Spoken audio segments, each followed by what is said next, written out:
அனுப்புறியா? உங்களோட ட்ரேஸ் வந்து இப்படி பாதியாக மடிச்சிருக்கோம் இல்லையா? மடித்ததில் உங்களோட நெக் டீப் இங்கே வச்சுக்கோங்க. வச்சுட்டு இப்போ ஸ்கொயர் பண்ணியிருக்கோம்.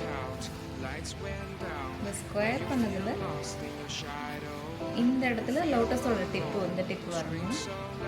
அப்போ நீங்கள் இப்படி எடுத்துக்கோங்க. இப்படி ஒரு ஹாஃப் மட்டும் லோட்டஸ் எனக்கு வரைஞ்சிட்டு அனுப்புங்க. ஃபஸ்ட்டு நெக்கு வரைஞ்சிட்டாலும் ஓகே.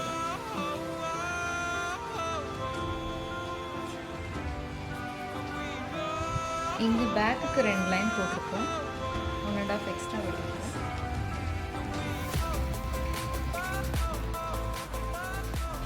இங்கேயும் கொஞ்சம் கேப் இருக்க மாதிரி பார்த்துக்கோங்க.